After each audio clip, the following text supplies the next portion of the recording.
قاری صاحب زه خو ستاسو د کپړو ته وګورم که نه چې کور ته لاړ شي او بچې دې کله وویني نو کېدای شي تاسو نه انکار هم وکړي چې دا څوک راغی کور ته. دا خو زه د ټولو نه ستاسو شکریه ادا کوم چې تاسو راغلئ موږ له وخت راکړو. زه به حیثیت جنرال سیکرټري جمعیت طلبه اسلام تحصیل چارباغ تاسو ته مخاطب یم. دا چې څونه ملګري شاته تاسو ته په نظر باندې راځي دا د مدرسه عمر فاروق تا چوک د هغې طلبه دي، د مدرسې طلبه دي، علمي سبق هغه حاصلوي، لیکن د خپل قوم سره د خپل په دې مشکلاتو حالاتو کې د خپلو خلکو سره شانه به شانه دوی ولاړ دي او انشاءالله که خیر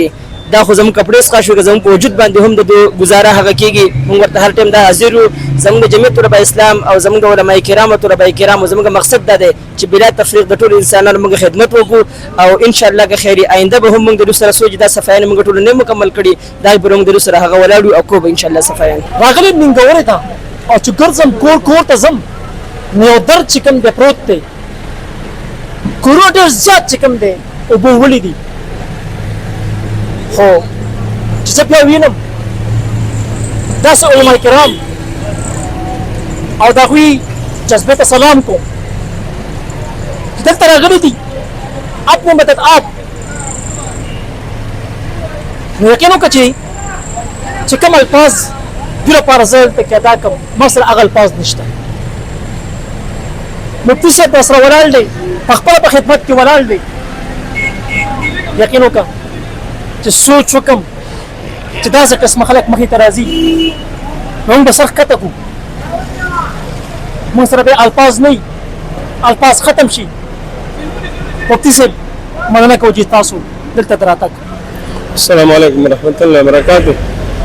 د الله جل شانه ډېر لوی احسان او کرم دی چې الله پاک د دې مرګرو خدمت له لالته موږ راوستلو. زمونږ الحمدلله نن دا تقریبا چې دا درېیمه مرحله ده. 2 ورځې زمونږ مرګرو زمونږ الخیر فلاحي تنظیم د هریچند مرګرو د بونیر کې کار وکړو. نن درېیم مرحله ده نو دلته رالو. کله چې سیلاب راغی بونیر کې نو په لومړۍ ورځ زمونږ ملګري هلته رسېدلي وو هلته کار وکړو. بیا د هغې نه پس دا تېر زیارت په دې باندې زمونږ ته کافي ملګري لاړل هلته او بیا هلته مفتي فضل غفور صاحب د هغوی په تشکیل سره یو مارکیټ حواله شو. الحمدلله هغه ټول مارکیټ هغه ډېر زیاتې خټې به هلته هغه الله پاک خالق و. بیا د مرګرو مشوره دا وه خصوصا زموږ حضرت خالص دالي صاحب د دوی چې د اتوار په ورځ به انشاءالله بیا ځو. یو اواز ولګېد او ډېر ملګري تیار شو. تقریبا 30-35 ملګري دا اوس موږ سره راغلل د الخیر فلاحي تنظیم ملګري هغوی دلته رالل او دې ځای کې دې پیره کې زموږ د مرګرو مشوره دا وشوه چې موږ سوات ته ځو. نو سوات کې چونکې دې ځای کې جاني نقصان خو کم شوی خو مالي نقصان ډېر زیات شوی ځکه دا تقریبا د دویمه هفته شروع ده د اوسه پورې دا خټې دا د کارپېټ دا مارکیټ دا خټې هر څه پراته دي نو ډېر زیات ضرورت دی ډېر زیات څونه اورېدونکي دي هغوی خدمت کې درخواست دی مالي تعاون هم ښه جاري وساتئ او دغه رنګې د تنظیم په وساطت سره دلته څونه ملګري راتلی شي نو دې خلکو ته به ډېر زیات نقصان دی ډېر زیات فایده به ورته ورسي. دا څونه ملګري راغلي د هر تنظیم سره تعلق دی د هر ځای سره تعلق دی الله یې دوی دا راته خپل درګاه کې قبول منظور کړي. خصوصا کسان چې زموږ د تنظیم سره مدد کوي تعاون کوي هغوی د ښه اعتماد او بروسه ساتي چې ستاسو یو روپۍ به انشاءالله مستحقینو ته الله رسوي. الله دې ستاسو د محنت په درګاه کې قبول کړي. مفتي صاحب هغه طالبان چې کوم نن راغلي دي د پکې لاندې ناستو چې نن دلته کې راغله هغوی ته ګورم حالاتو ته ګورم چې ته کار ما نه دی کړی خو بیا هم چې د هغوی جذبې ته ګورم دا کوم کار کوي نو مفتي صاحب هغه تاسو ته وګورم زه ما سره بیا څه نه وي دلته کې څه سوچ لرئ نن تاسو کومه صفایي حوالې سره خلک څنګه د دې توجه شته که نه شته؟ اوس ته یو ملګري خبره وکړله هغوی دا نظر واچو ویل څومره چې دوکانونو کې دا صفایي کوي نو دا ټول د مدرسې طلبا دي دا اوس دا څومره ملګري دي ټول دغه د جمعیت اسلام د انصار ملګري دي د مدارسو ملګري دي وفاق المدارس په خپل اعلان کړو چې څومره نږدې مدارس دي دوی دلته ځان ورسوي.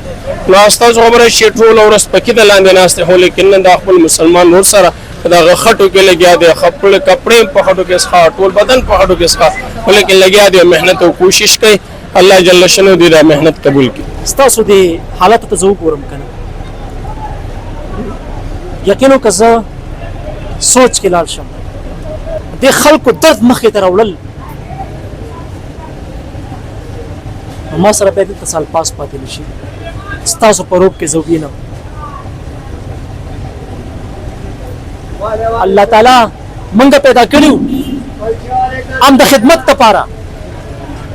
چې د بل رور خدمت منګه وکړو او الله تعالی خدمت تاسو نه واغستل یقینو که ما سره خو سال پاس دلته پاتې نشي چې یا تاسو ته نور قاری صاحب سو وي قاری صاحب دا خو ډیر ګران کار دی بالکل مونږ چې سار د ټولو ناول درالو د دې ځای چې کوم مالک دا موږ ته وویل چې ما خو دا تنظیم کړل چې آیا د دې کارپیټرونو لپاره به کرنګ راوړم دا کارپیټرونه مکرنګ وچت کې خدای الله په مدد سره او د دې ملګرو په اخلاص سره کارپیټرونه الحمدلله او ګودام موږ خالقو هغه سره پورې ډکو دا غینه وبره وستري په لاسونو باندې پټاټ کو باندې دا غینه لهر او بس بیا کارپیټرونه الحمدلله بس یو کارپیټ ور ته پاتې دي او ګودام هغه خالقو لیکن دا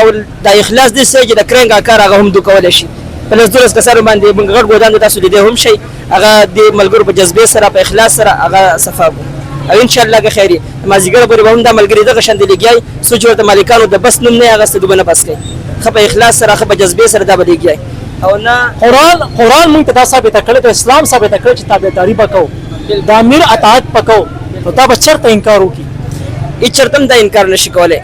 د قران او حدیث دا موږ خدمت کړی دی کو به ان شاء الله باغی باندې زموږ یقین دی انما المؤمنون اخوه ټول مؤمنان مسلمانان د خپل ګرولرونه دي په دوی باندې مشکلات راغلي په دوی باندې امتحان راغلی دا داس دی چې په موږ باندې راغلی دی لیکن زموږ سورۃ طلبه تاسو په نظر باندې راځي دیړی نه د کړي کشي بلچی کار دونه د کړي دوه همیشه د پاره د